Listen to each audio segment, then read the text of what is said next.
language, culture. And here he is, winner of the National Radio Hall of Fame Award, Michael Savage. Wird mehr gefordert als von den Millionen der übrigen Volksgenossen. Für sie genügt nicht die bloße Ablegung des Bekenntnisses, ich glaube, sondern der Schwur, ich kämpfe. So, tell you where I'm coming from. Last night I sat hypnotized in a dark room for 2 straight hours watching a documentary on History Channel on Hitler's rise. Now, I must have seen Hitler's rise a dozen times in different versions. But for some reason, they have new archival footage, and it's sort of sepia-toned, color. It's as though these people are alive in front of your eyes. The entire cabal, Hitler, Goebbels, Bormann, I can't remember all of their names, with some of the great Leni Riefenstahl propaganda movies. And I'm watching it, and I'm watching it, and I'm watching it. And I'm watching it with horror, with wonder, and I'm saying to myself, why is the West paralyzed right now in its inability to destroy ISIS? Why is it that the Pope, Obama, Merkel, the media all deny that Islam is related to terror, while ISIS itself put out a missive just yesterday answering the moronic Pope who sent out a peace mission to them saying the Pope, idiot. They said, Pope, idiot. Ours is a religious war, Mr. Pope. We reject what you're saying. How dare you say that the war being waged by Islamic terrorists is not religious, Pope? Mr. Pope, they said our sole motivation is religious and sanctioned by Allah in the Quran. They rejected Pope Francis's idiotic claims that the war being waged by Islamic terrorists is not religious in nature. And they assured the Pope that their only motivation is religious and sanctioned by Allah in the Quran. I'll read some of it to you because your hair will stand up. Your hair will stand up when you realize that the Pope is either idiotic, deranged, Obama is either deranged or the 12th Mahdi, Merkel is either deranged or an enemy of the German people. The media, of course, we've given up on a long time ago. They are not doing their job. They're not relating to the realities of the war that we're all facing. One bomb goes off after another. One truck drives over a crowd after another. One pregnant woman after another is cut to pieces, and they say it has nothing to do with the religion, that it's a few deranged individuals who need a job. So I ask myself, why is the West paralyzed? And I found the answer. The answer is Hitler. The Hitler years paralyzed the West. The West was so rightly horrified by what the Nazis had done that the West has bent over backwards in the direction opposite to what must be done, so far that they cannot respond properly to this existential threat to all of our existence. Do you understand what I just said to you? Now, look, I'm obsessed with this topic, I'll admit it. There's no more important topic in my mind than national security. And the only candidate who's talking about it is being vilified as a fascist, as a Nazi, as a Hitler himself. And that's because he is the Winston Churchill of our time. As flawed as he is the Winston Churchill of our time. Churchill was vilified by the very same mentality in the 1930s when he was trying to warn the British about the rising Nazi threat. He was called every name under the sun the way Trump is being called every name under the sun. And so what paralyzes the West? Not everybody is stupid. Not everyone in the media is that stupid, are they? No, but they are paralyzed with fear that if they were to properly support a reaction to ISIS that is necessary, that they may become extremists and intolerant. Two of the worst words that could ever be applied to a liberal are intolerance and extremist. The last thing people in the media want to be seen as is intolerant and extremist. But I will remind you of something, ladies and gentlemen of the Savage Nation. Extremism in the defense of liberty is no vice. And moderation, you know the rest of that one from the great candidate Goldwater? Extremism in the defense of liberty is no vice. And moderation, do you know the rest of that one? Anyone know the rest of that one? Because we're going to pull it, Robert. We're going to play the great Goldwater soundbite, which we have somewhere in the Savage archives. And we're going to explain to you that without extremism, we're going to be cut to pieces through 1,000 slashes. They are destroying us. They will destroy the whole West. They can win. Yes, they can. But I ask myself one question every night. I said, Michael, look at yourself in the mirror. You're only one man. You're an older man. You're an older man. If the United States and the entire military, if the United Kingdom and their entire military and the France and Germany and even Israel permit this barbaric force to metastasize, why, God, do I put myself out there on this subject? And so I ask my audience today, now that you've heard my opening, do you care as much about Islamic terror as I do? Do you think it's the number one issue going into this election? Can you please tell me what's more important than Islamic terror? Perhaps I don't know. Perhaps I've gotten too close to the subject matter. I would doubt it. My instincts have always been very good in radio, and I can prove it because I just got the ratings for last month from my flagship station. I'm on, hundreds of stations, but I do have a flagship in New York, WABC. It is the most competitive market in the country. I run against a very talented broadcaster who we split the market, but I beat him every time for over a year now. And I look at the ratings on WABC, and once again, in 12 plus and 2554, my show is number one in the day part. So what does that tell you? Are my ratings slipping because I'm slipping? No, my ratings are going up because I'm going up. I'm not going down. Do you understand what I'm saying to you? In other words, I'm obsessed with this topic of national security and survival. I wish I had the power to do something about it, but I don't. I'm like a man crying in a desert all alone. Luckily, God has given me radio. God has given me the world of writing. He's given me these two gifts. I'm standing here trying to warn the nation and warn the world, which some of you know must be done. You know what must be done. You know what could be done. You know what could have been done. You know Obama's a fraud. You know Obama is a fellow traveler. You know Obama is this. You know Obama is that. You know all of this. And yet nothing changes. Instead, that shyster gets up there in Malaysia today, pushing a trade deal that will kill businesses across America, and in the middle of it attacks a candidate from the opposition party. That's what he does in Malaysia. The thin, smoking man from Honolulu. A man who could not have become his own bodyguard, given his associations before the ascension to power. Did you know what I just said? Do you understand what I just said to you? If a man of Obama's associations applies today, maybe not today, I don't know anymore, but at that time, if he applied to become an FBI agent, they would have rejected him because of his associations with known terrorists, known communists. He couldn't have become an FBI agent, let alone the president. That just shows you the low level of the George Slime on all of us people, the Jake Tappers, the Wolf Blitzers, how worthless they are. They're complicit in the world of terror. Do you understand that? They may as well be ISIS's propaganda arm for what they are not doing, not for what they are doing. Wolf Blitzer may as well be wearing a headscarf and chanting Allah Akbar for what he is not doing in warning the people about the infiltration, about the devastation. How many bombs have to go off? How many pregnant women have to have babies cut out of their guts? How many young girls have to be raped around the clock until you wake up to the fact that they are very serious? They mean business. They're never going to stop. Never. They're fanatical.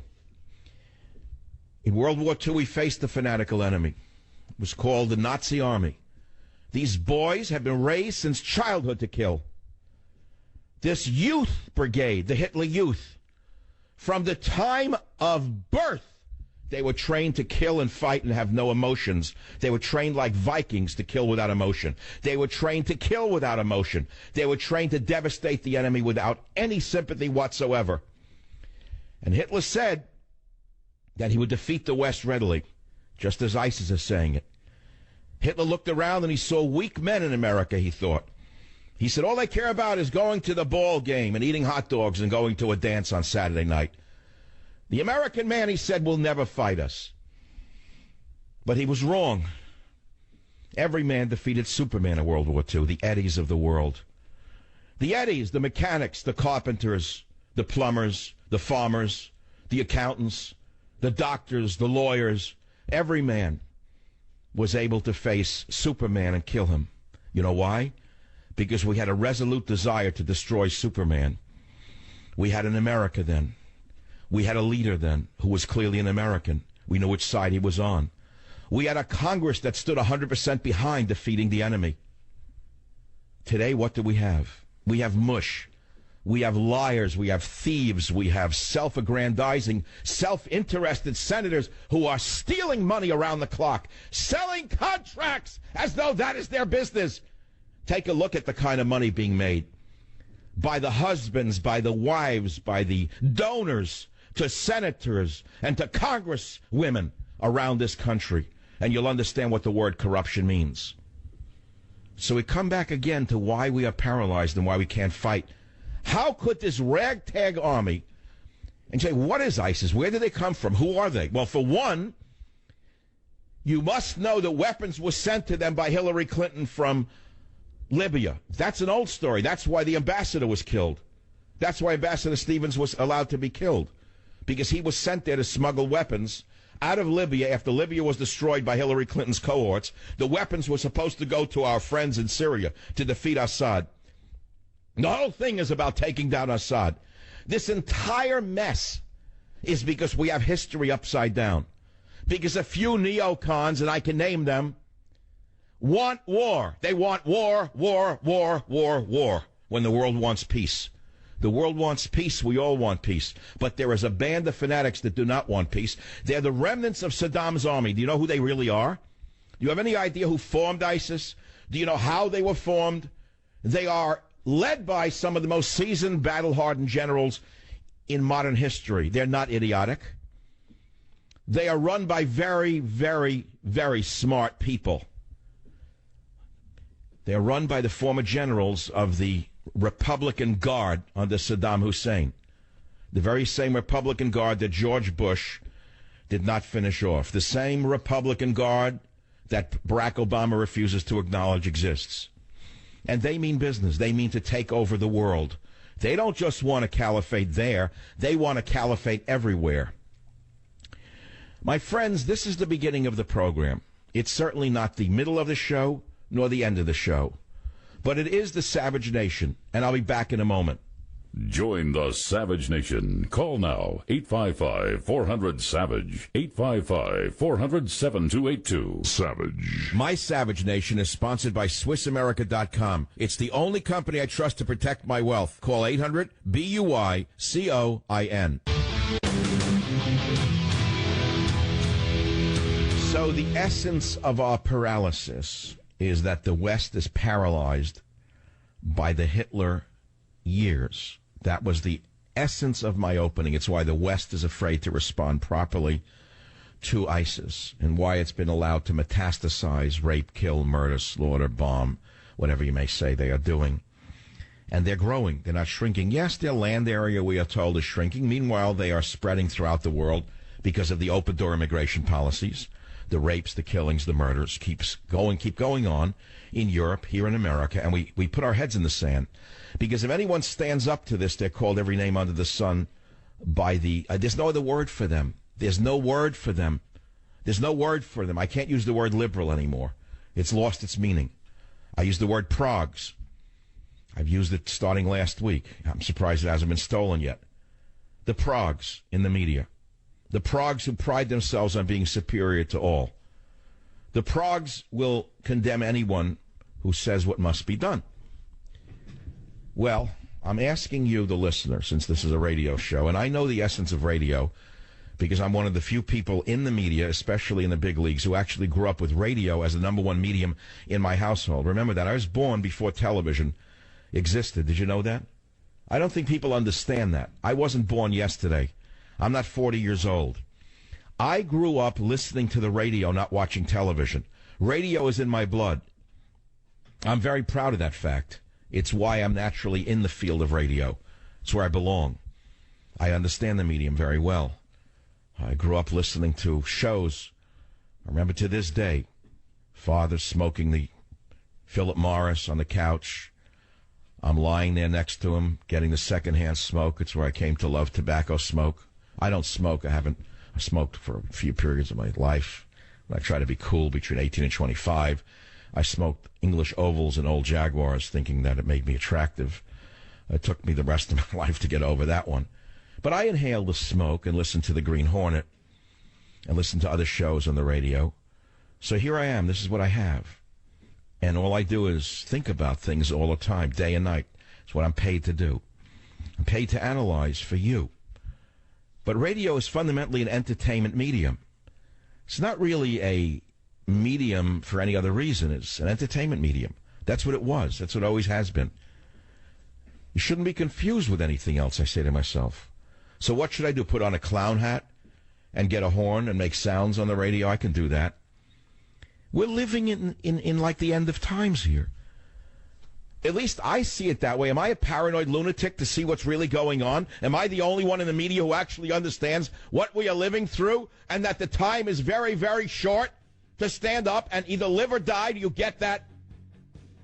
Am I the only one who sees this? Why don't I hear this on the television? Why do I see progs like Wolf Blitzer drinking wine when the hag of hags, the criminal hag, gets nominated? You didn't think she'd get nominated? He does a little dance and drinks wine and he's still on the radio, on television. Another one says a dirty word, he's still on television. That's how filthy they have become. Join the Savage Nation. Call now, 855-400-SAVAGE.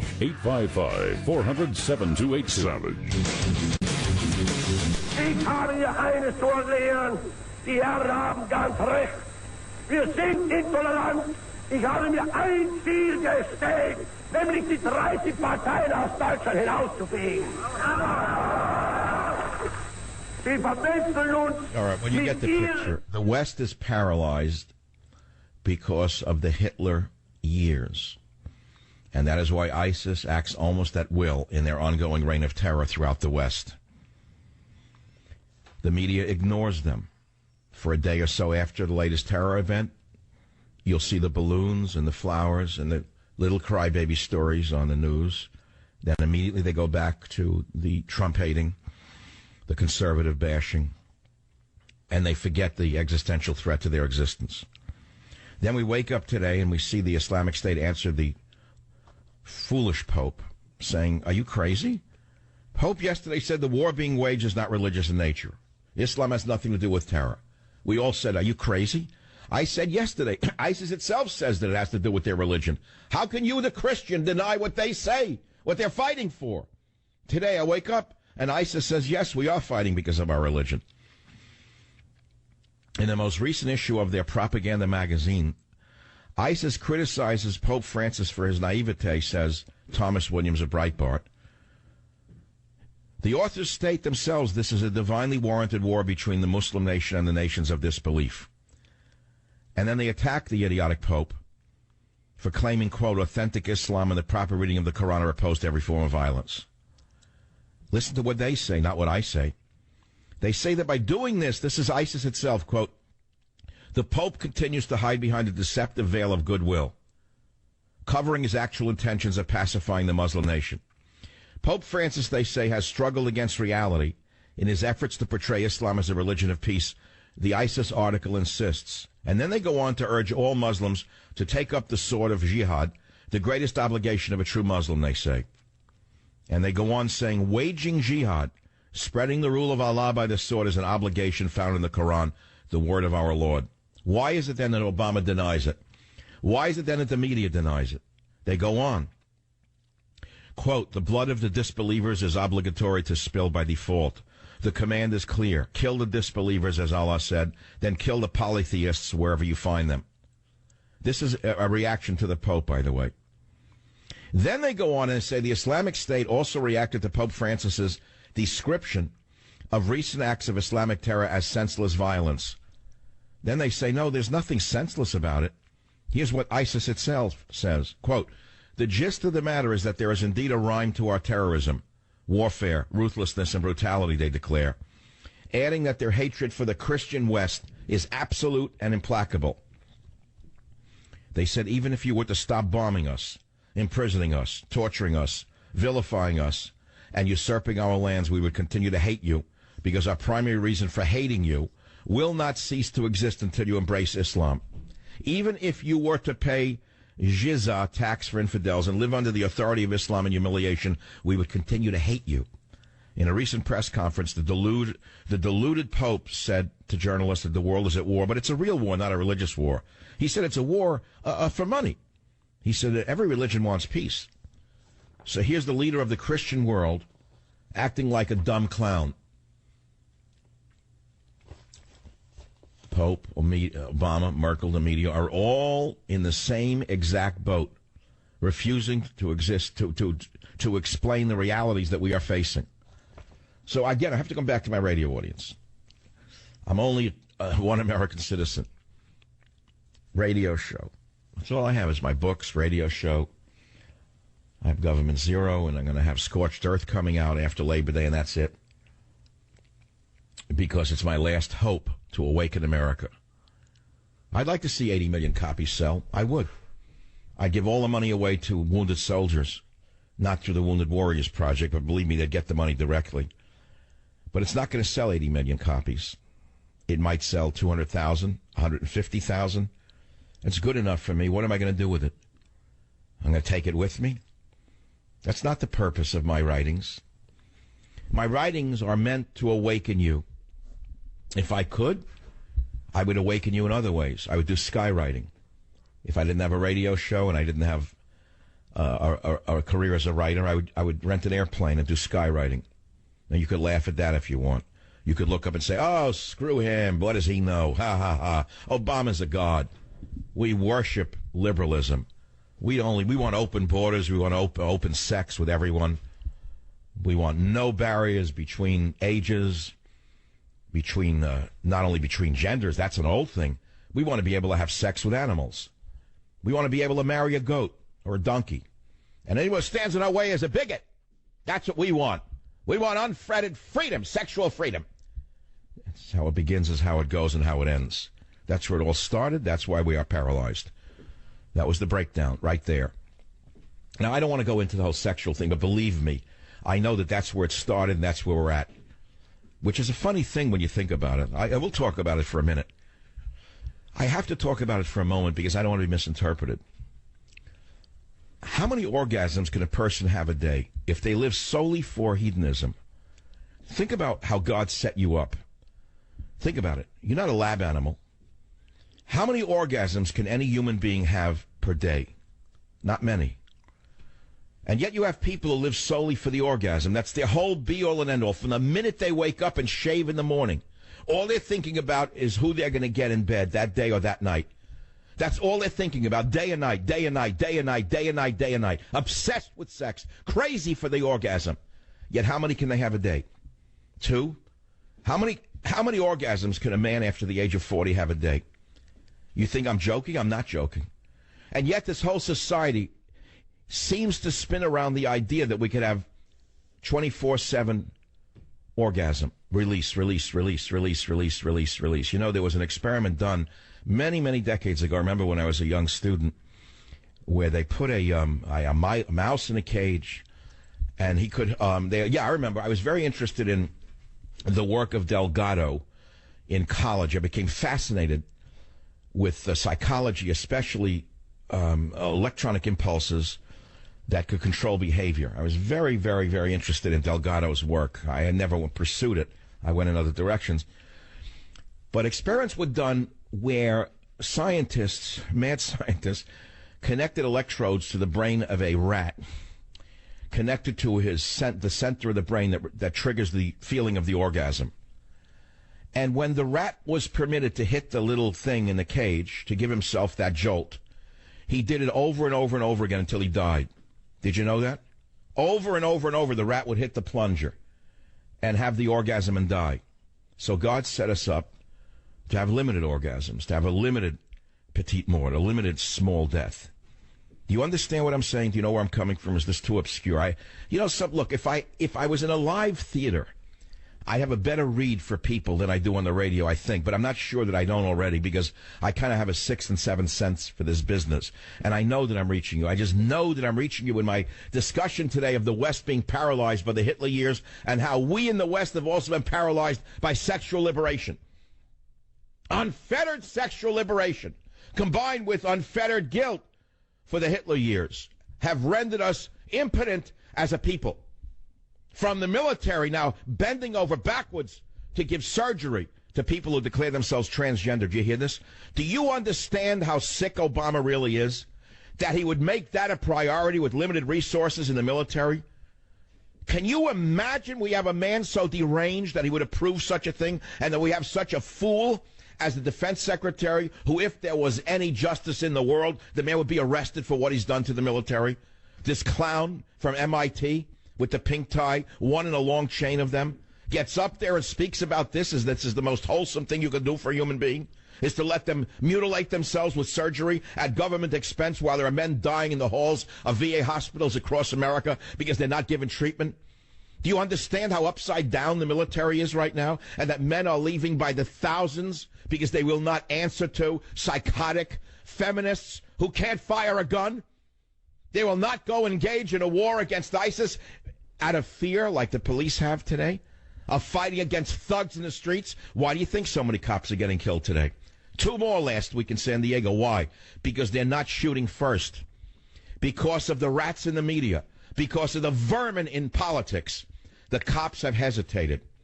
And you ask anybody on the front lines, whether it be in Afghanistan or Iraq or in the streets of Los Angeles or San Diego, if you hesitate, you're going to die.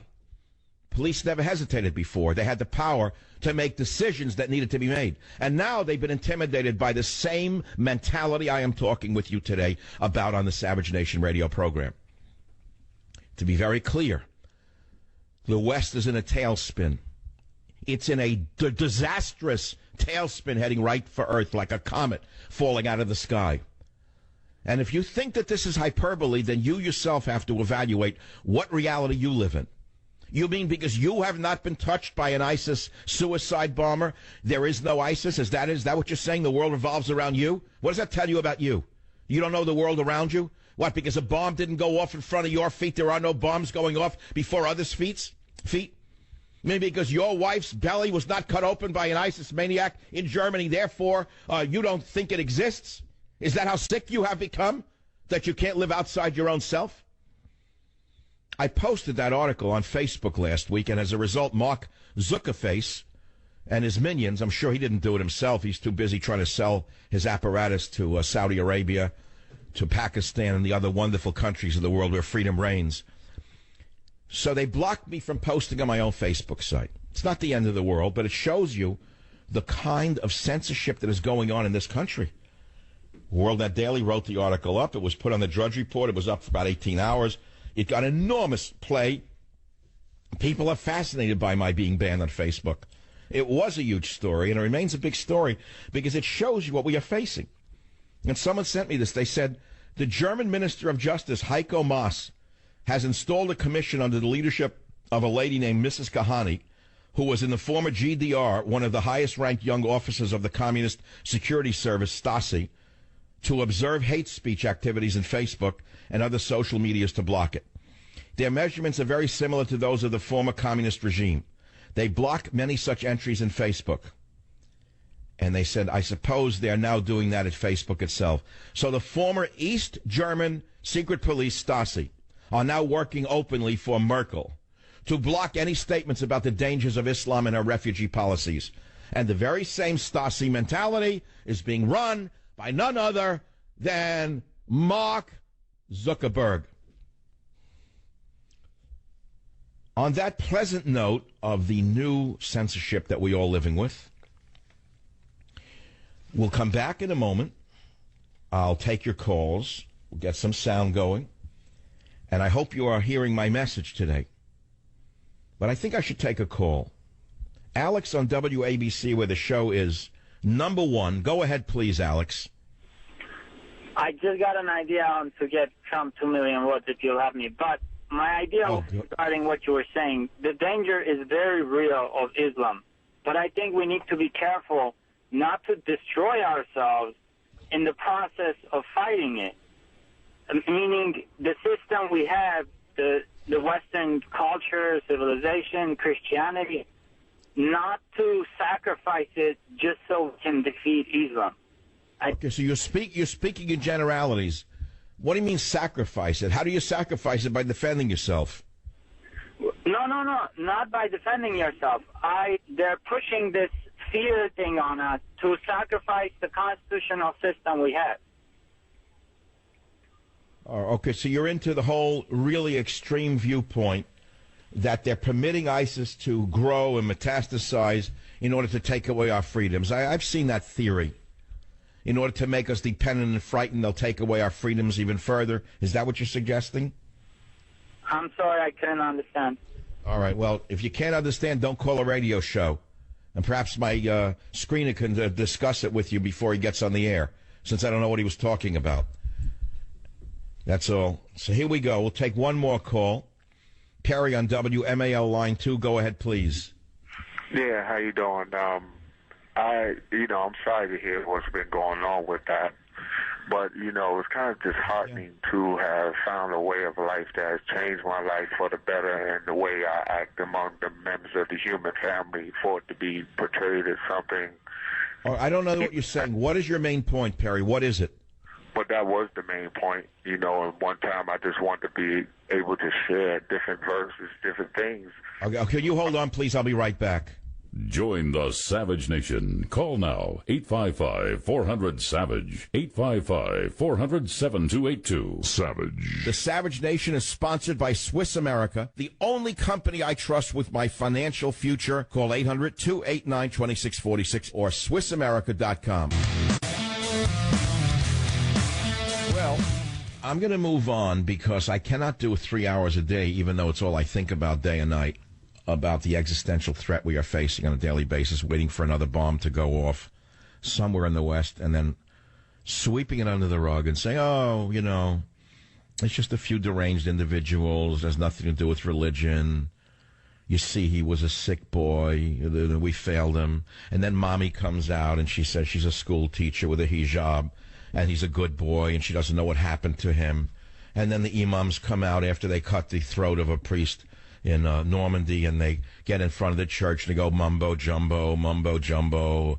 Oh, this is terrible. We're not going to bury him. It has nothing to do with Islam. I mean, their own holy book tells you to cut the throat of the infidel. So what do you mean it has nothing to do with the religion? ISIS itself says it does.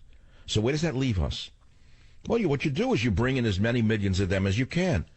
And since they say, well, wait a minute, that's crazy. Why would Obama just yesterday, I told you this yesterday, he granted amnesty to 8,000 Syrian Muslims in this country. Now, let's say that it's 1% of Muslims are radical. So what's 1% of 8,000? Can anyone out there, any progressive, do the math? What's 1% of 8,000? It's not a lot of people. Think about it. It's a small number. Do it fast in your head. You don't need a computer. I can do it in my head. I learned how to do it in my head. I do it my own way. I learned it in the 5th grade, before computers. What's 10% of 8,000? 800. What's 1%? 80. So let's say 80 of them are terrorists. Is that an amount you can live with? So 80 terrorists are okay running around America because Barry's policies should be accepted at all levels? 80 terrorists now are loose in America who could blow your daughter up in a nursery school. That's okay to you? So just do the math. Now bring in 1 million of them. What's 1% of 1 million? Join the Savage Nation. Call now, 855-400-SAVAGE. Savage.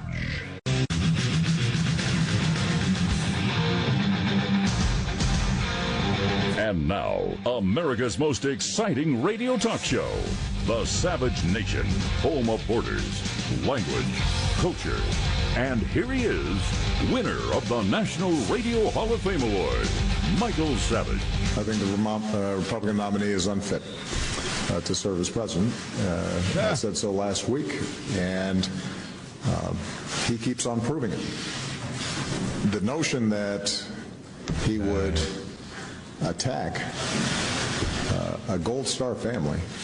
Okay, we got the whole picture. Okay, a Gold Star family suddenly wraps himself with the flag now all of a sudden. Mr. Gold Star president. Gold Star family. Kazir Khan pushes Sharia law. Kazir Khan works for a law firm, Hogan and whatever now. It used to be Hogan and Hartson, by the way. And, I picked up on it yesterday when I had my guest on. Kazir Khan. Hogan and what? What's that firm? Oh, Hogan and Hartson from Washington, D.C., that Sandy Berger used to work for or still does. Remember old Sandy Berger, who was caught stealing state secrets out of the National Archives in his underwear and his socks? Who is this firm? Well, Khizr Khan would answer that question, not me. The media is falling apart now because Khizr Khan, the Islamist who supports Sharia law, his attack on Donald Trump has gone down in flames. It's turned on them. Khizr Khan's deep legal financial connection to Saudi Arabia and to the Clinton Foundation and to bringing in unlimited number of Muslims has been uncovered. It backfired on them.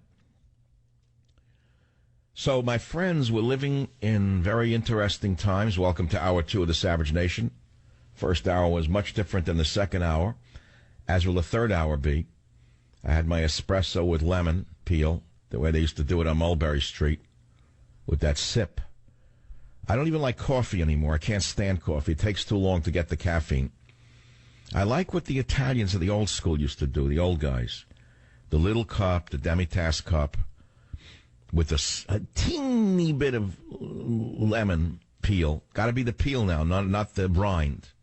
And you twist it and you go, like, you know what I'm saying? You go, and there it is. That caffeine goes right into your brain, into the mainframe out of the brain, or main. So Facebook blocks Michael Savage for posting news on Islamic crime. All I did was put up an article that I didn't even write. I didn't write the article.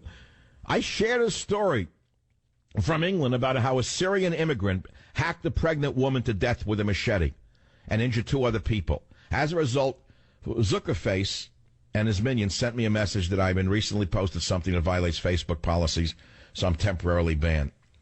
And then I found out that in Germany they've been doing this quite a while, and that division's being run by a woman who was a former member of the GDR, one of the highest-ranked young officers of the Communist Security Service, Stasi, the dreaded secret police of the East German secret police.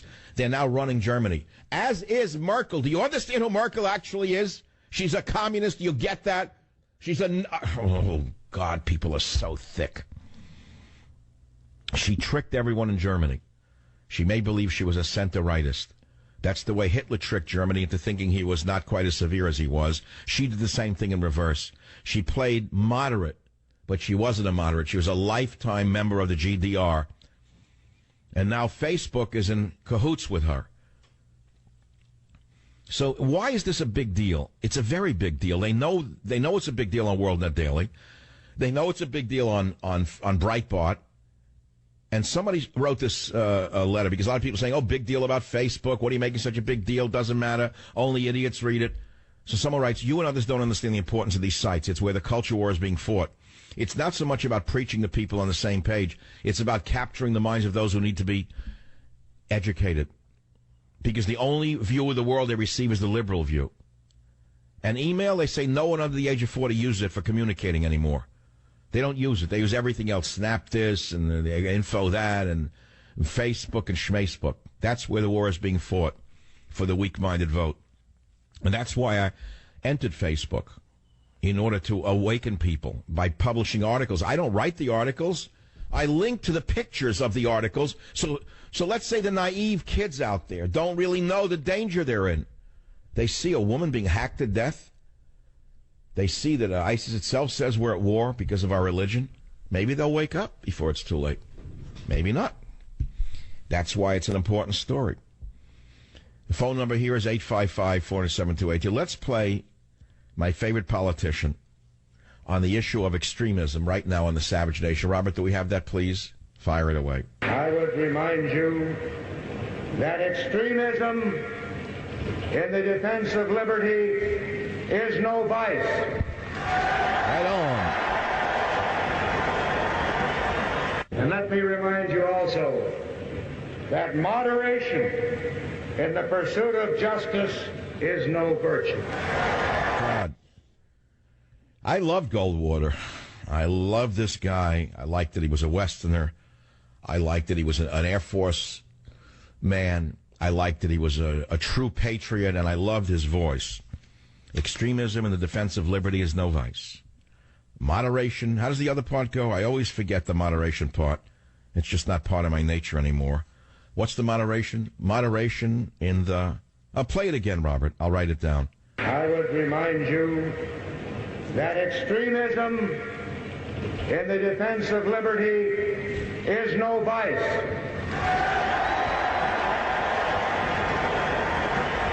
And let me remind you also that moderation in the pursuit of justice is no virtue. Who wrote this? Who was the speechwriter? That's what I want to know. Where are they now? Where are these speechwriters? Why doesn't Donald Trump get someone like this instead of speaking from off the cuff every day? Why doesn't he get a good PR team, a real good one, and get a good speechwriter and think very carefully about what he says instead of letting the animals attack him like this? That's what I say. Let him get a good team together. So there we are. My friends, here we are. We're facing an existential threat, and Obama's bringing them in as fast as he can. Female genital mutilation in the United States is up more than 200%. Do you understand what's going on? Do you understand what's going on in this world? I think many of you do, but you turn your head away from the issue because you're afraid of it. You'd rather put your head in the sand and go on with your life and say the sky is blue and the clouds are white. And I've been tempted to do that. I've thought about the remaining time I have on this planet. I think about it almost all the time. I don't know whether it's a minute, a day, a year, 10 years. We don't know. We don't really know. And I ask myself, let me put it to you another way. Now, I'm just thinking out loud for a minute. None of my show is scripted. So let me just go where I'm going. It's like a conversation with my audience. I have a conversational radio show.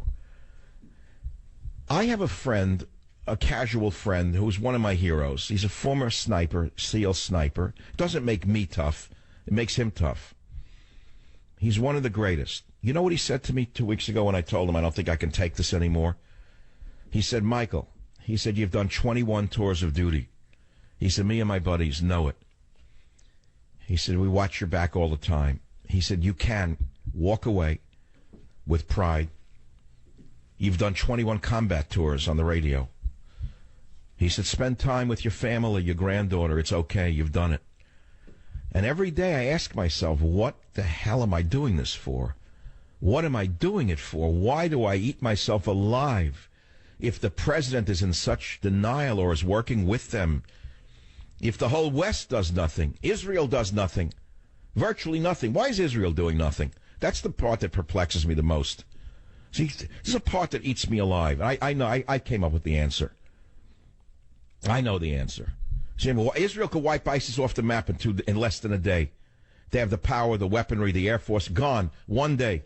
Israel does nothing. They're in their backyard. They're in their front yard. Why is Israel doing nothing to stop ISIS, I ask myself. And then the answer is so ugly and so clear, I get frightened. I get sick. I get sick when I think of the answer that comes to me, and I pray to God that my logic is failing me.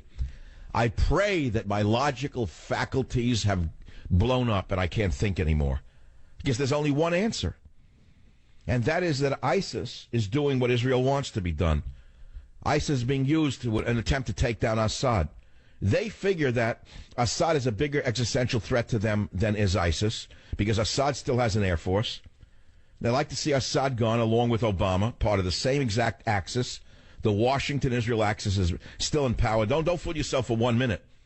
Don't assume Obama hates Israel. He may hate Netanyahu, he may hate the nationalism, but it's one and the same. And so Washington and Israel want ISIS to remain in power. They want ISIS to rampage because they figure in the long run they can control ISIS more readily than they control Assad. And moreover, Assad is connected to Russia, who they hate. They want Russia to be neutralized through their factotum. So they want to attack their factotum, Assad, and take him out and eliminate Russia's ability to enter the Warm Sea. It said the whole story is connected through the Russia-Syria axis. And so that's the Cold War being fought out. That's why ISIS still exists. That's why it's a go-slow approach of containment, not destruction. Containment, not destruction. Terrorism in America, we can absorb it. The way these elites look at it, and I hate to use the word because I don't consider them elites. I consider themselves lower than a snail. The way they look at it is the way department stores look at pilferage. I remember when I was a kid, there was a lot of shoplifting. We used to hear about it in New York in the department stores. And once I asked my father, I said, Dad, you own a little store. You don't let anyone shoplift in here. He said, no. He said, I chopped their hands off. He was old world, old school. He watched them like a hawk. He had a little stand. You know, if he saw someone try to grab something, he hit him with something over the hand. He was from another world. He wasn't worried about lawyers. He would have smacked a lawyer over the head with a hammer if a lawyer would have defended him. But that was another time.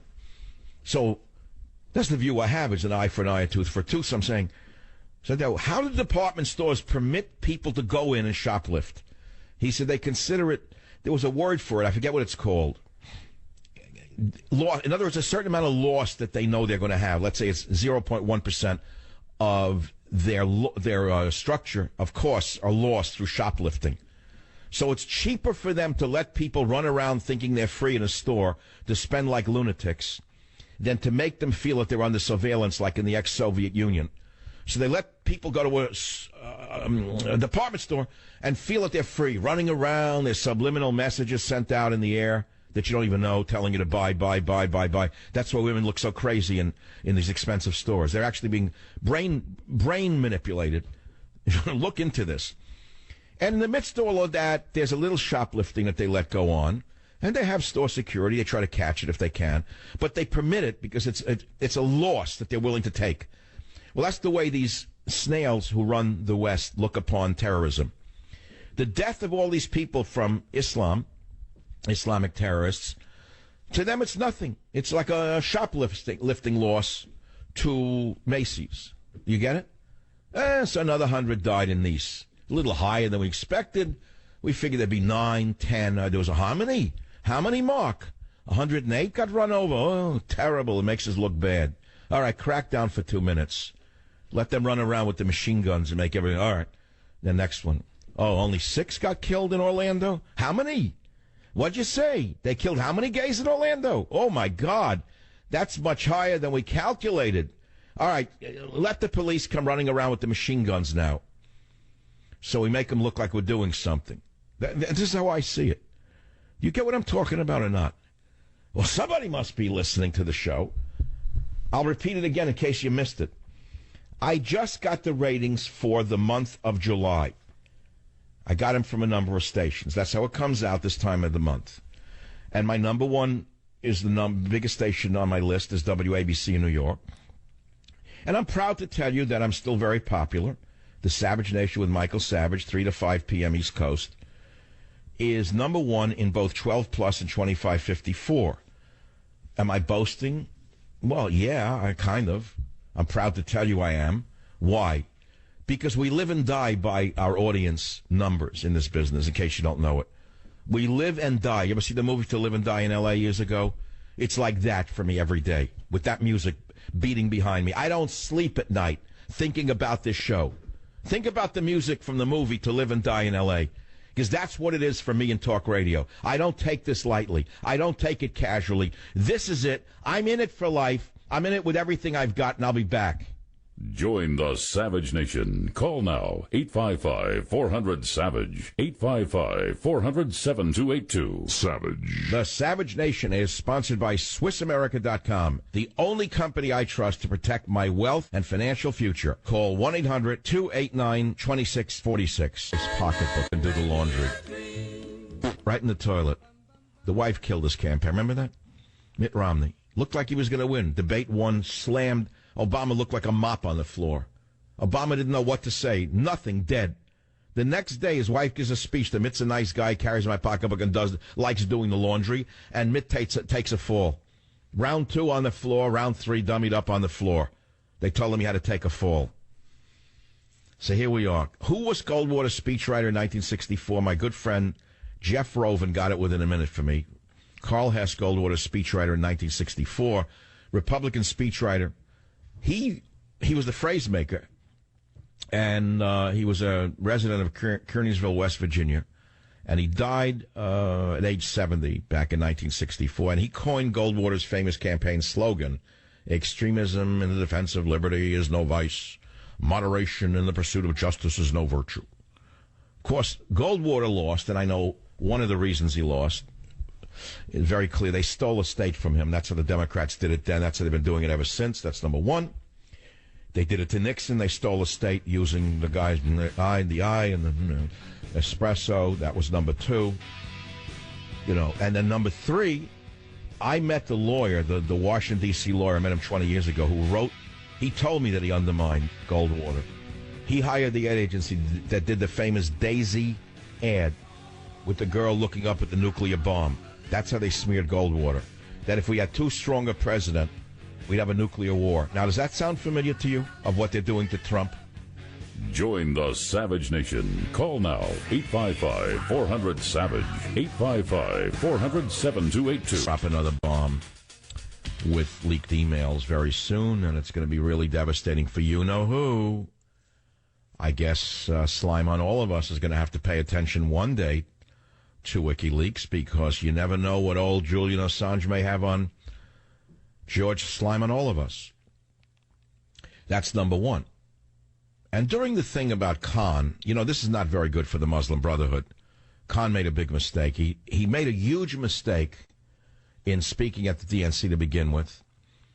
And then to pull out a pocket constitution and claim that Trump's plans were unconstitutional was another huge mistake, because Congress already granted such power to the president under the Immigration Nationality Act of 1952, which happens to allow the president to bar migration of any alien or class of aliens the president sees as a threat to the United States for any reason at any time. And such a class of aliens, by the way, could be Muslims, could be people from a certain nation, someone's race, weight, height, age, national origin, religion, or anything else, could be used by a president to bar them from entering the country. So now all of a sudden Obama screams that Trump is unfit, when in fact it's Obama who's been unfit to serve. But he's been serving for 8 years. Unfortunately, he's not serving America's interests. He's been serving the 12th Mahdi's interest. So, my friends, now we also find out that Mr. Khan, the poor man who lost a son in combat, worked for a very suspicious law firm with ties to Sandy Berger, who stole, remember those secrets? Same law firm. Deep connections, political and legal, to the Clintons. Deep connections to bringing in as many Muslims as he could. Did you know that? That's all coming up. And by the way, they deleted the website that Mr. Khan, the sacred Muslim, loved by all those in the liberal media, worked for 10 years for the mega law firm Hogan and Hartson, now called Hogan Lovells LLP, directly tied to the government of Saudi Arabia and the Clintons themselves, because Saudi Arabia, Mr. Khan, we now know, retained your firm that Khan worked at for years, donated between $10 million and $25 million to the Clinton Foundation. Did you hear this? It's unbelievable. And this is all coming out because Khan shot his mouth off. And he loved his 15 minutes of fame. He wouldn't shut his mouth. There's one thing to do the speech for Hillary. Then all of a sudden he loved the fame. He came out with the wife, the sacred wife there. Suddenly the holy wife, him and the holy man and the holy wife. And now we're finding connections to the Clinton Foundation, connections to Saudi Arabia, and the whole thing's blowing up in the media's face. So they're going to run on to the next story. It blew up in their face. Terrible story for them. Pay to play. My friends, let's take some calls on the Savage Nation. I got a long segment here. Love it. Love this segment. KSFO, Ted, welcome to the program from San Francisco. Hey, Mike, I saw that speech when I was 13 years old. That was at the GOP convention in the Cow Palace in San Francisco. Oh, is that where Goldwater gave the famous speech? Extremism in the defense of liberty is no vice. That one, he gave it there? He sure did. That was his nomination speech. That's right after he got the nomination. And they had protesters out there. I don't know if you were in the Bay Area at the time, but they had protesters blocking the Republican convention, and it was really something. And it was what year was that? Because I was a little kid. 64. I was 13 years old. 64. Well, I was a kid. I mean, I wasn't a child, but I didn't live out here then. I'm an interloper. I only came to the Bay Area in 74. You know, I'm not one of those Miwoks actually born here. I love all the people in Bay Area who says, I'm a native. Yeah, what does that make you, moron? Some commie walking around, you're a native what? In 49, the miners came. In 51, the whores. Read what Mark Twain said about the natives. the native sons of the Golden West. But go on. No, I'm an interloper. I only came here at 74. Well, Mike, how come the Progs out here hate people from New York and love Muslims? How does that work? Can you figure that one out? Why the Progs welcome Muslims and hate New Yorkers? No, I can't figure it out. But when I saw that speech from Barry Goldwater, it convinced me to be a Republican at 13 years old, even though my parents were both Democrats, and they were rabid Democrats. They wouldn't have voted. So how, you mean because of that one speech, he converted you? It affected me watching him give that, and like I'm saying, and my mother, as soon as she saw it, she was very interested in politics. In fact, she campaigned for Kennedy and Johnson and all the ilk, and what was really interesting was she goes, that proves that Barry Goldwater is an extremist, and he's going to cause a war, and he's going to cause this country to be destroyed. So it's the same mentality that is going on today with Trump, isn't it? Absolutely. It could not be clearer. The same deal. The only problem was back then. You see what I'm saying here? Why do you think I'm bringing this up? Because the very same things that were being said about Goldwater are being said about Trump. Almost identical. Absolutely. And if you look at what happened because of that, us getting Johnson instead of Goldwater, yeah, there was a war. People voted, and there was a war. And the problem was... Right, because the Democrats have always been the party of war. The Democrats dragged us into World War II. Democrats dragged us into Korea. Democrats dragged us into Vietnam. They are the party of war. The Republicans have always ended the wars, by the way. Well, it was what... No, that's a fact of reality. Look back to World War II. Democrat, Democrat, Democrat, Democrat. It took Republicans to end the wars. You have to always blame Republicans and make them into warmongers. Okay, since you're such a good caller, do you live here in the Bay Area, my friend?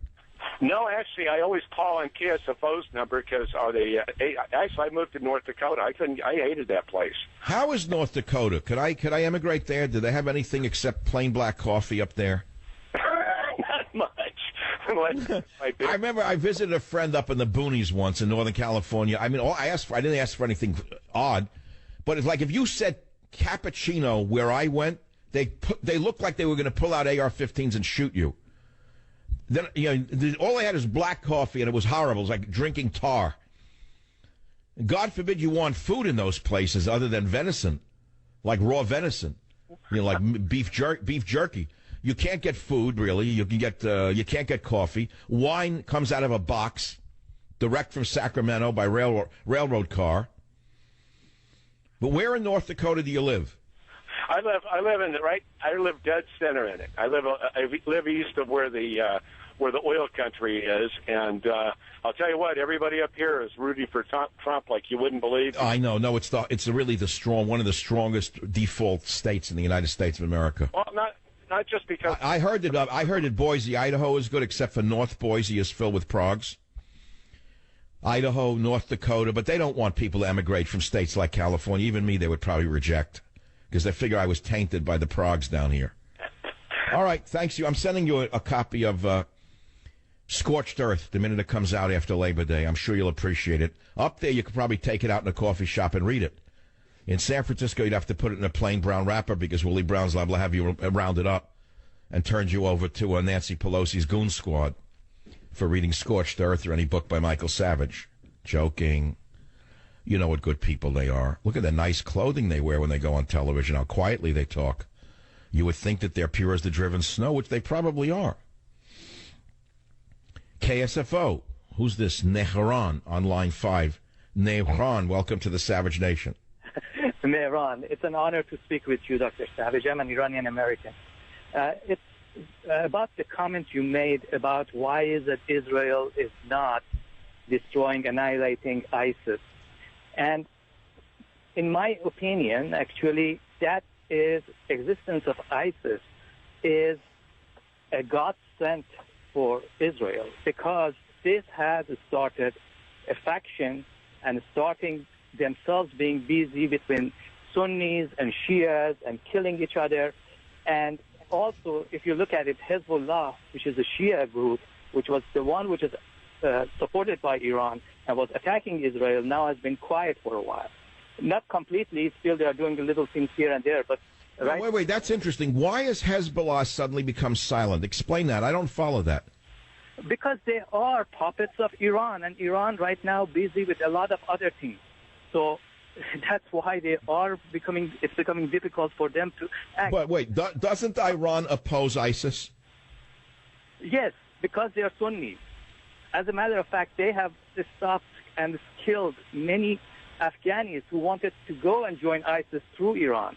And they stopped them and find them and kill them. So Iran is against ISIS. And ISIS, of course, is a Sunni. And right now you can see that there is several factions over there that they have started fighting each other.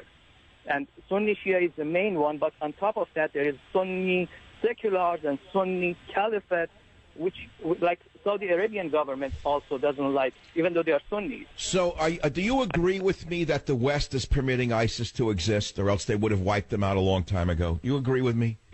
That I agree. And I know Israel is capable of annihilating them in no time, as you said.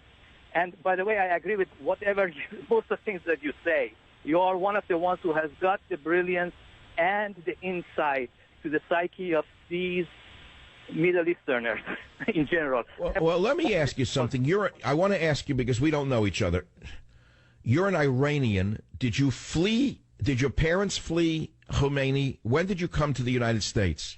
I came to the United States in 1981, but I was out of Iran already when revolution took place. So just so I understand, are you a Muslim yourself? No, but I understand Islam very well. I studied more than most Muslims do. Are you a Christian, Iranian Christian? Or no? Yes or no? Are you a Zoroastrian? What is your religion? I'd rather not say. Okay, that's fair enough. I have no right to ask you, but well, you have every right not to answer. Let's put it to you that way. You know, it's an interesting fact that you just called a show, because I tell a story. The opening story to my book, Scorched Earth, which I'm saving for September 1st, is an Iranian story. I open with a story about an Iranian antique dealer that I met in Beverly Hills, California, a while ago. And he's selling me something, I forget what it was, some kind of incense burner. And we're talking. He doesn't know me. I didn't know him. It was a day that all the other stores were closed. The Iranian antiques dealer in Beverly Hills was open. And we're talking about the price of the incense burner. One word leads to the other. The next thing you know is I'm asking him about politics, because I wanted to see, where he came from, what his background was. The one thing leads to another. He didn't know who I was. And he tells me his story. How he was arrested in Iran under the Muslim fanatics when Khomeini took power because of Jimmy Carter, for the crime of wanting to bury someone who they considered a state traitor. They put him in jail for 2 years. And then when he fled Iran, came to the U.S. with nothing in his pocket. And he's been working ever since. So I asked him the question, how many years was your family in Iran? And he looked at me in a bizarre way. He said, what do you mean, how long were we in Iran? He said, forever. His family had been in Iran for 2,500 years. Forever. And a crazy regime arose, which drove him and many others out of Iran. And the moral of the story is, don't think it can't happen here. Don't think it can't happen here in America. The country is only a couple of 100 years old. And we could get a fanatical regime in this country, which we're already a good way along of getting. The fanatic Barack Obama is exactly like that. Don't think that the doors couldn't slam down on you in this country, because if it could happen to Iranians, they can kick you out of your own country here. That's what I say in the book. Do you think I'm wrong? No, you're not. And West doesn't understand really what is going on in that part of the world. They try to gauge everything with their own reason and logic, and that doesn't work with those people. It is very different. Now, Iran itself was getting out of that mentality of the dark ages in a way, and it was getting out of it until this revolution took it back. Let me pause. That's right. The women were modern. Iran as an the Persian culture was fabulous. The women were liberated. And along comes this throwback maniac, Khomeini, who had lived in exile in London, rightly kicked out of his own country for preaching Islamic supremacism. And when Jimmy Carter became president, everything collapsed. The Shah was attacked. The Shah was driven out of his own country, and that psycho, Jimmy Carter, Obama's mentor, permitted the Shah to come back and bring the cancer of radical Islam to the world. Is that correct or incorrect? It's correct. It's exactly correct. And all right, hold on, because very few people understand it was a Democrat, Jimmy Carter, directly mentally related to Obama and Hillary Clinton, that has given us this scourge of terror around the planet. Join the Savage Nation. Call now, 855-400-SAVAGE, 855-400-7282. Savage. Hey, our Savage Nation is sponsored by SwissAmerica.com, the only company I trust for wealth insurance, gold and silver. Call 800-BUYCOIN. Talk Radio 560, KSFO. I think I was right, and Mitt Romney and John McCain were wrong on certain policy issues, but I never thought that they couldn't do the job. And had they won, I would have been disappointed. But I would have said to all Americans, this is our president, and I know they're going to abide by certain norms and rules and common sense. Will observe basic decency. Like you. Will have enough knowledge about economic policy and foreign policy and our constitutional traditions and rule of law. You lying. Please. Constitutional traditions and law. The man violates the Constitution every which way to Sunday. Knowledge of economic policy. He took a deficit and ran it up double. That's his idea of economic policy, printing money like a lunatic. That's decency? No, he's just a skilled liar, a rhetorician. But I shouldn't yell because it scares the women away. Women get frightened if you yell. I had a friend, an Italian friend, he died a number of years ago, had a restaurant. He told me that his daughter didn't like him because he has a loud voice. He said, Michael, what do you want from me? I'm from the old country. I speak like this in my hands. I said, what do you want from me? I speak the same way. What do you want from me? We're out of time. We're not in the right time for the time we're living in. So let's talk quietly, not to scare the women and the metros. We don't want the metros to go running away. And so this is Michael Savage saying, I will be back in the third hour, quietly for sure, to give you all the news, views, and reviews you've come to expect. Join the Savage Nation. Call now, 855-400-SAVAGE, 855-400-7282. Savage.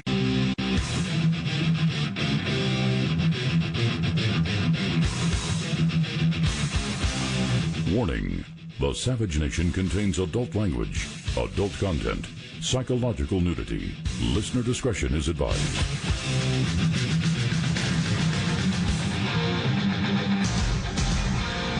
And now, America's most exciting radio talk show, The Savage Nation, home of borders, language, culture. And here he is, winner of the National Radio Hall of Fame Award, Michael Savage. Talking about Bernie, because he made a bad deal. He should have not made a deal. He would have gone down and done something really important.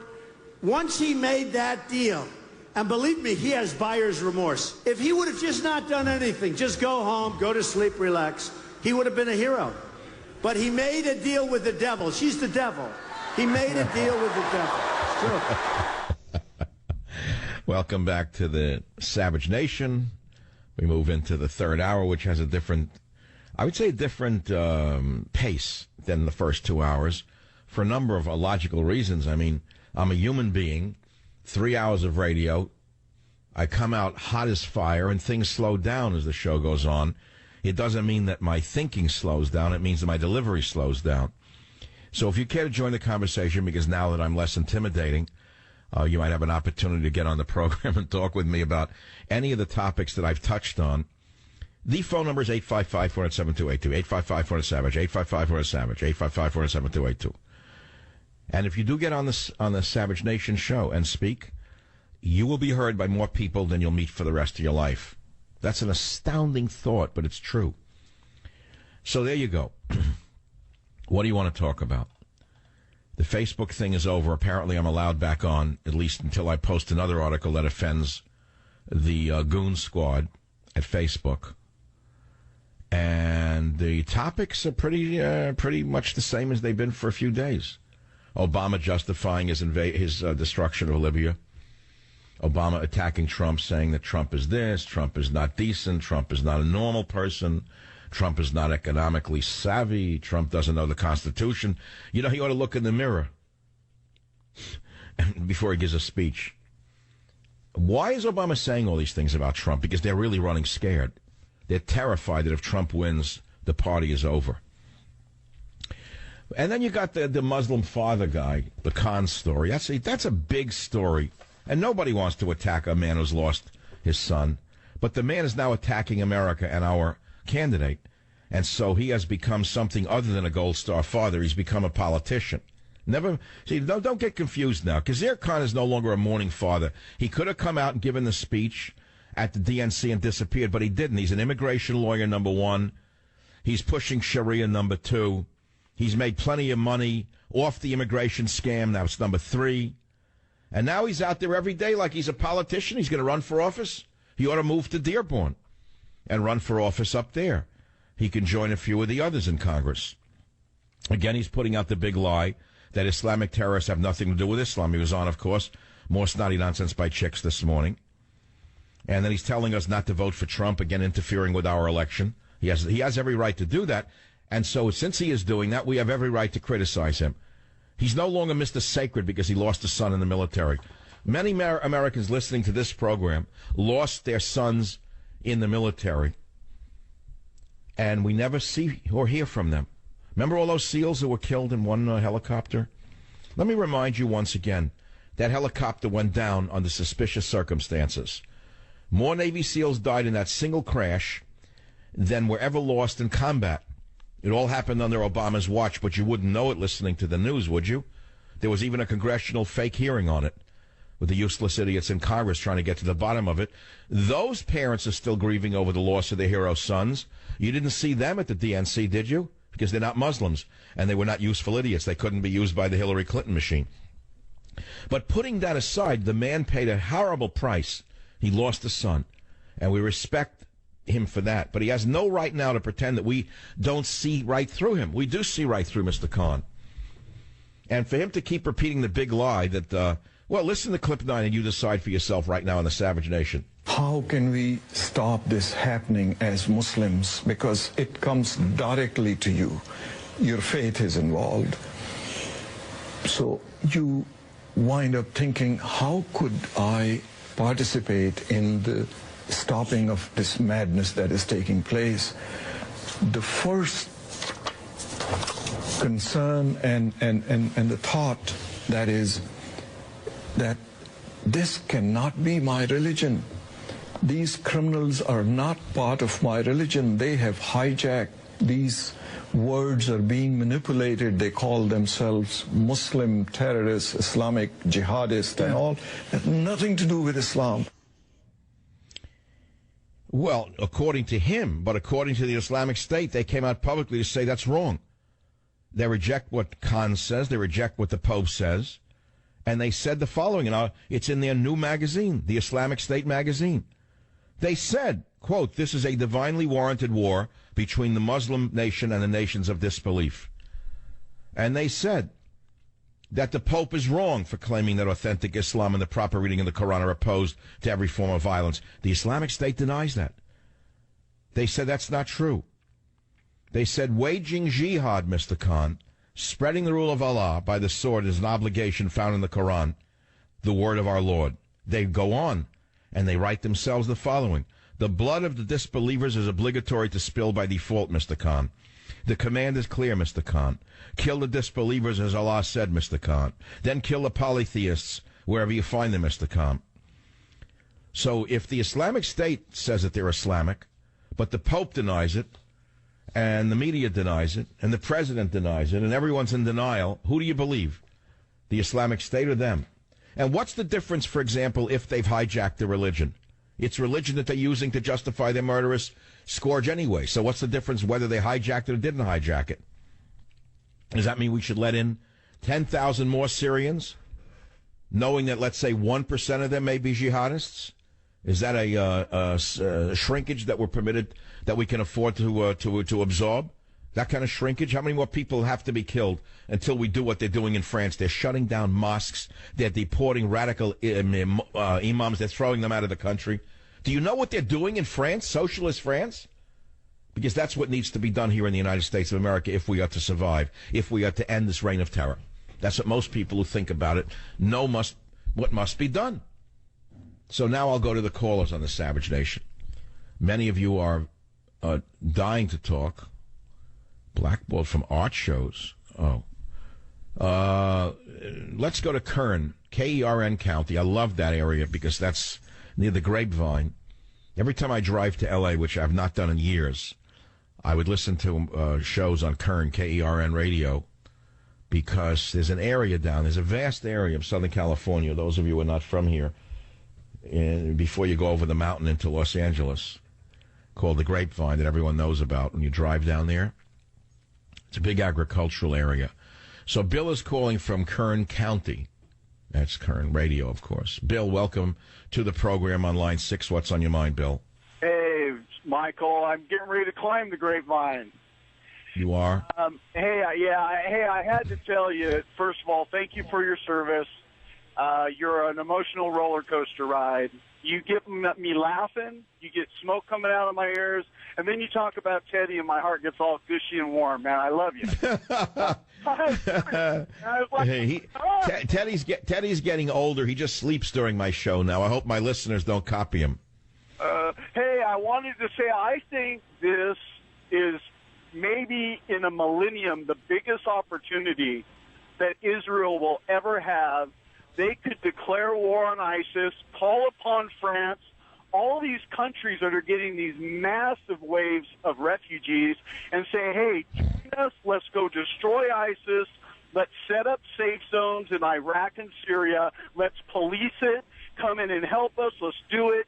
They send all the refugees back to the safe zones, and while they're at the safe zones, they weed out all the murdering ISIS terrorists and take care of it there. Take care of what there? Take care of what there? Well, once they get all of the refugees out of France and out of the countries where they're doing all of the terrorism, they get them to these safe zones because, of course, they're all mixed in, right? You know, it's all mixed up. You don't know who's a terrorist. What are you saying? Get the dangerous Muslims out of those countries? How are they going to find them? Well, what I'm saying is so. Look, here in America, there's 1,000 of them on watch lists, minimum of 1,000 according to the FBI. Sarkozy in France, who wants to run again to be the president of France, has said they should be put into preventive detention. Is that something you think should be done here with those on the watch lists? No, I think that if Israel declared war, against ISIS and called upon France, and they moved into Syria and Iraq and made some safe zones there in Syria and Iraq, and then all of the Muslim refugees, all of the Syrian and Iraqi refugees, send them back to the safe zone and deal with it there in their own land, in their country. Oh, of course we should send them to safe zones and not let them come here. That's a nonsense story put out by Hillary Clinton, Barack Obama, Angela Merkel, and the others who are trying to flood America and change us into a semi-Muslim nation. Of course there's no justification for bringing them halfway around the world and peppering them all over Republican districts. This is clearly a community organizer at his worst. Thank you for the call. That's what he's doing. He's putting them in Republican districts in order to constantly try to change the demographics of America. They don't belong here. They have no right to be here. Jay Johnson is committing a crime, violating the Constitution. He has no authority to grant amnesty to 8,000 Syrians right now. Jay Johnson violated the Constitution by doing that. We all know this is a scam. Department of Homeland Security, with the stroke of a pen, Jay Johnson thinks he has the authority and the power to grant amnesty to 8,000 Muslim immigrants in America. Who gave him that power? Nobody. He stole it. And so Barack Obama gives a speech against Trump saying Trump doesn't respect the Constitution and the rule of law when he runs a totally rogue administration. On that pleasant note, I'll take a quick break and come back on the Savage Nation. Join the Savage Nation. Call now, 855-400-SAVAGE, 855-400-7282. Savage. Your Savage Nation is sponsored by SwissAmerica.com. It's the only company I trust for tangible assets, gold and silver. Call 800-BUI-COIN. It is the Savage Nation, and we're talking about all the news of the day. If you care to join the conversation, phone number is 855-400-7282. Yeah, well, I've started out really good today, and I guess most people were excited by my excitement. And if you missed the opening to the show, you really missed the essence of it. I was watching Hitler documentary last night on American History Channel, and I've seen 100 of them. I've never seen anything like this in my life because it's a new footage, and you could see them almost in sepia tone, living color, who they really were, these monsters. And I was amazed to see how the effect he had on the German people, and he still wasn't winning elections, and how slowly but surely he connived his way into the total and absolute control of the presidency and became a true dictator of Germany by manipulating the people, manipulating the masses through the art of Leni Riefenstahl, the propagandist filmmaker.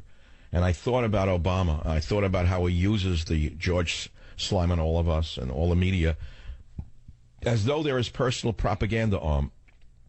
How he gets away with virtually every crime, every violation of the Constitution, every insult to we the people. Just the other day, he granted amnesty, asylum to 8,000 Muslim Syrians.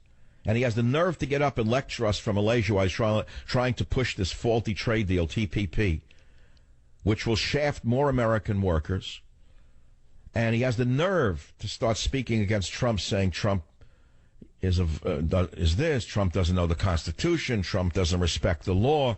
He is the most lawless rogue president imaginable, and it's only because he owns the Leni Riefenstahl media that the American people are ignorant as to his crimes against the Constitution itself. That's what I was thinking last night as I was watching the Hitler documentary. And we talked about that and the effects that it's having upon us. Then the massive propaganda of denial about radical Islam. The latest incident being the Gold Star mother and father. And we certainly understand their loss and we appreciate their sacrifice. But it does not give this man the right to start to attack the candidate who will stop terrorism in this country by banning any more Muslims from coming here from terror-related countries. What is wrong with that? Why does that not make sense to you people? Why are you Prague so ignorant to that? Why does that not make sense? And I explained to you what's wrong with you. You were all of you Pragues. I figured out what is paralyzing the West, and it's Hitler. And what Hitler did, paralyzed the entire West. And the West can no longer act in its own self-interest nor its own self-defense. We can't even stand up to the reign of terror. We become like the Stockholm Syndrome itself. The Pope, Obama, Merkel, the media, all related in their paralysis when facing the scourge of Islamic terror. That's what I was trying to explain to you. We're paralyzed because of Hitler. What Hitler did was so terrible. What Hitler did to the world was so horrible that they're afraid of doing anything that's considered intolerant or extremist, even if it means, well, even if it means their own demise. They don't understand that we're not living in post-Hitler Germany. We're not living in the 1930s in Berlin. Berlin is now being overrun by Islamo-fascists who are killing and murdering their way through the country, and the people can't even stand up and defend themselves. Why? Because they were brainwashed now for the last 50 years that if ever they act in their own self-defense, they might be like Hitler. They might be like a Nazi, and they don't want to ever see that in themselves. And so as a result, there's almost no self-defense permitted in Germany. It's gotten so bad in Europe right now that the president of Czechoslovakia is thinking of permitting the citizens of his nation to arm themselves. Do you know that? Czech president calls for arming citizens to defend against Islamic terrorism. Demand for firearms is surging throughout Europe. Czech President Milo Zeman has completely reversed his stance on gun control in light of the recent Islamic terrorist attacks in Europe, calling for a new law that would allow citizens to be armed to defend themselves against jihadists. He was previously against private gun ownership, but now he wants his citizens to defend themselves. See the article, Paul Joseph Watson, Infowars.com. One after the other. The only thing that I'm worried about is that if he gives the citizens of Czechoslovakia the right to own guns, what is to prevent the jihadis from having a right to own guns? You can't be a racist about it. You can't say that refugees are not permitted to buy a gun. Can you now? Wouldn't all the Pragues go crazy? Wouldn't the communists go crazy? Wouldn't the socialists go crazy? Wouldn't the trade unionists go crazy and say you're being a racist if you said that only the citizens of Czechoslovakia can own guns and you're denying them to Muslim immigrants? How much more racist can you get? Now you understand what I mean by paralysis? Do you? Raise your hand if you understand it. Join the Savage Nation. Call now, 855-400-SAVAGE, 855-400-7282. The media ignores them.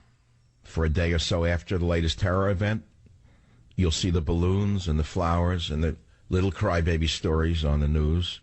Then immediately they go back to the Trump hating, the conservative bashing, and they forget the existential threat to their existence. I'll tell you where I'm coming from. Last night I sat hypnotized in a dark room for 2 straight hours watching a documentary on History Channel on Hitler's rise. Now, I must have seen Hitler's rise a dozen times in different versions.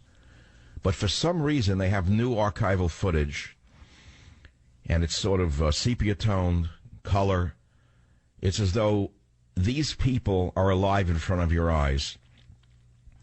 The entire cabal, Hitler, Goebbels, Bormann, I can't remember all of their names, with some of the great Leni Riefenstahl propaganda movies. And I'm watching it, and I'm watching it, and I'm watching it. And I'm watching it with horror, with wonder, and I'm saying to myself, why is the West paralyzed right now in its inability to destroy ISIS? Why is it that the Pope, Obama, Merkel, the media all deny that Islam is related to terror, while ISIS itself put out a missive just yesterday answering the moronic Pope who sent out a peace mission to them saying the Pope, idiot. They said, Pope, idiot. Ours is a religious war, Mr. Pope. We reject what you're saying. How dare you say that the war being waged by Islamic terrorists is not religious, Pope? Mr. Pope, they said, our sole motivation is religious and sanctioned by Allah in the Quran. They rejected Pope Francis's idiotic claims that the war being waged by Islamic terrorists is not religious in nature.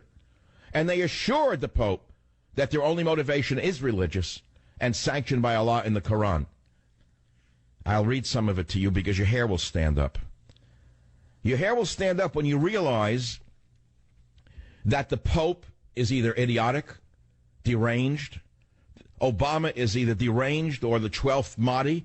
Merkel is either deranged or an enemy of the German people. The media, of course, we've given up on a long time ago. They are not doing their job.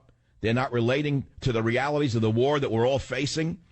One bomb goes off after another. One truck drives over a crowd after another. One pregnant woman after another is cut to pieces. And they say it has nothing to do with the religion.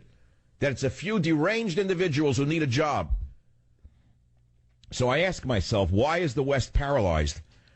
And I found the answer. The answer is Hitler. The Hitler years paralyzed the West. The West was so rightly horrified by what the Nazis had done that the West has bent over backwards in the direction opposite to what must be done, so far that they cannot respond properly to this existential threat to all of our existence. Do you understand what I just said to you? Now, look, I'm obsessed with this topic, I'll admit it. There's no more important topic in my mind than national security. And the only candidate who's talking about it is being vilified as a fascist, as a Nazi, as a Hitler himself. And that's because he is the Winston Churchill of our time. As flawed as he is the Winston Churchill of our time. Churchill was vilified by the very same mentality in the 1930s when he was trying to warn the British about the rising Nazi threat. He was called every name under the sun the way Trump is being called every name under the sun. And so what paralyzes the West? Not everybody is stupid. Not everyone in the media is that stupid, are they? No, but they are paralyzed with fear that if they were to properly support a reaction to ISIS that is necessary, that they may become extremists and intolerant. Two of the worst words that could ever be applied to a liberal are intolerance and extremist. The last thing people in the media want to be seen as is intolerant and extremist. They are destroying us. They will destroy the whole West. They can win. Yes, they can. But I ask myself one question every night. I said, Michael, look at yourself in the mirror. You're only one man. You're an older man. You're an older man. If the United States and the entire military, if the United Kingdom and their entire military and the France and Germany and even Israel permit this barbaric force to metastasize, why, God, do I put myself out there on this subject? And so I ask my audience today, do you care as much about Islamic terror as I do? Do you think it's the number one issue going into this election? Can you please tell me what's more important than Islamic terror? Perhaps I don't know. Perhaps I've gotten too close to the subject matter. I would doubt it. My instincts have always been very good in radio. So the essence of our paralysis is that the West is paralyzed by the Hitler years. That was the essence of my opening. It's why the West is afraid to respond properly to ISIS and why it's been allowed to metastasize, rape, kill, murder, slaughter, bomb, whatever you may say they are doing. And they're growing. They're not shrinking. Yes, their land area, we are told, is shrinking. Meanwhile, they are spreading throughout the world because of the open-door immigration policies.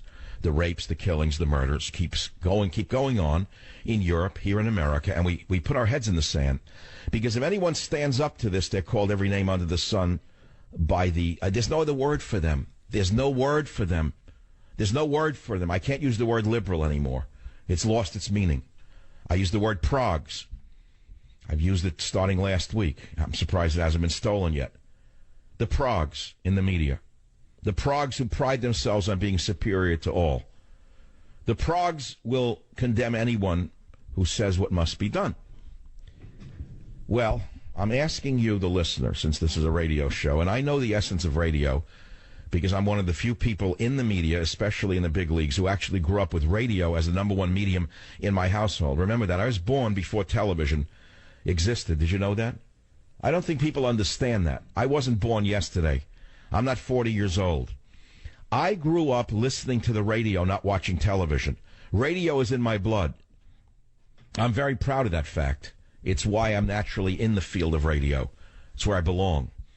I understand the medium very well. I grew up listening to shows. I remember to this day, father smoking the Philip Morris on the couch. I'm lying there next to him, getting the secondhand smoke. It's where I came to love tobacco smoke. I don't smoke. I smoked for a few periods of my life. When I tried to be cool between 18 and 25, I smoked English Ovals and Old Jaguars, thinking that it made me attractive. It took me the rest of my life to get over that one. But I inhaled the smoke and listened to the Green Hornet and listened to other shows on the radio. So here I am. This is what I have. And all I do is think about things all the time, day and night. It's what I'm paid to do. I'm paid to analyze for you. But radio is fundamentally an entertainment medium. It's not really a medium for any other reason. It's an entertainment medium. That's what it was. That's what it always has been. You shouldn't be confused with anything else, I say to myself. So what should I do? Put on a clown hat and get a horn and make sounds on the radio? I can do that. We're living in like the end of times here. At least I see it that way. Am I a paranoid lunatic to see what's really going on? Am I the only one in the media who actually understands what we are living through and that the time is very, very short to stand up and either live or die? Do you get that? Am I the only one who sees this? Why don't I hear this on the television? Why do I see progs like Wolf Blitzer drinking wine when the hag of hags, the criminal hag, gets nominated? You didn't think she'd get nominated? He does a little dance and drinks wine and he's still on the radio, on television. Another one says a dirty word, he's still on television. That's how filthy they have become. I'm obsessed with this topic of national security and survival. I wish I had the power to do something about it, but I don't. I'm like a man crying in a desert all alone. Luckily, God has given me radio. God has given me the world of writing. He's given me these two gifts. I'm standing here trying to warn the nation and warn the world, which some of you know must be done. You know what must be done. You know what could be done. You know what could have been done. You know Obama is a fraud. You know Obama is a fellow traveler. You know Obama is this. You know Obama is that. You know all of this. And yet nothing changes. Instead, that shyster gets up there in Malaysia today, pushing a trade deal that will kill businesses across America, and in the middle of it attacks a candidate from the opposition party. That's what he does in Malaysia. The thin, smoking man from Honolulu.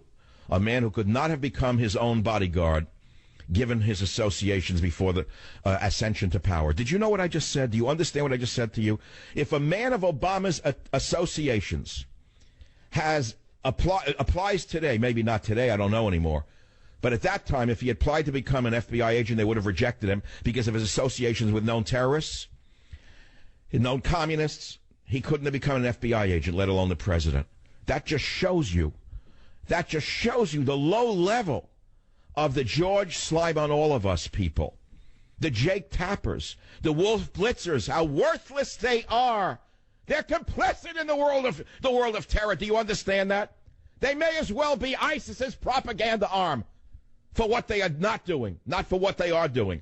Wolf Blitzer may as well be wearing a headscarf and chanting Allah Akbar for what he is not doing in warning the people about the infiltration, about the devastation, how many bombs have to go off, how many pregnant women have to have babies cut out of their guts, how many young girls have to be raped around the clock until you wake up to the fact that they are very serious, they mean business, they're never going to stop. Never. They're fanatical. In World War II, we faced the fanatical enemy. It was called the Nazi Army. These boys have been raised since childhood to kill. This youth brigade, the Hitler Youth, from the time of birth, they were trained to kill and fight and have no emotions. They were trained like Vikings to kill without emotion. They were trained to kill without emotion. They were trained to devastate the enemy without any sympathy whatsoever. And Hitler said that he would defeat the West readily, just as ISIS is saying it. Hitler looked around and he saw weak men in America, he thought. He said all they care about is going to the ball game and eating hot dogs and going to a dance on Saturday night. The American man, he said, will never fight us. But he was wrong. Every man defeated Superman in World War II, the Eddies of the world. The Eddies, the mechanics, the carpenters, the plumbers, the farmers, the accountants, the doctors, the lawyers.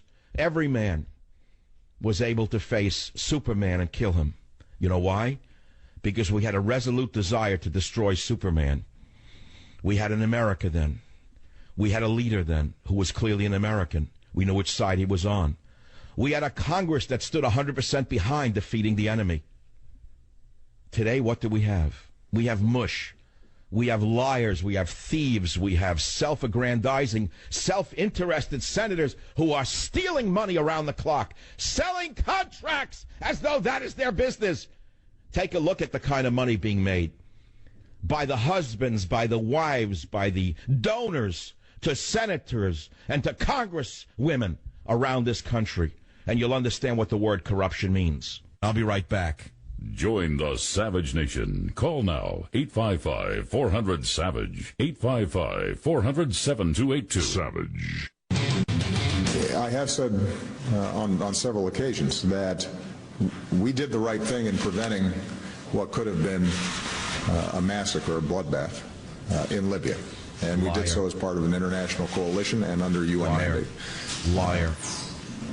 But I think that all of us collectively were not sufficiently attentive to what had to happen the day after and the day after and the day after that in order to ensure that there were strong structures in place to assure basic security and peace inside of Libya. How does this liar, this criminal, get away with this? Here he is saying he did the right thing in Libya by killing Gaddafi. Remember Hillary said, we came, we saw, he died, and they laughed. The girlfriends all laughed.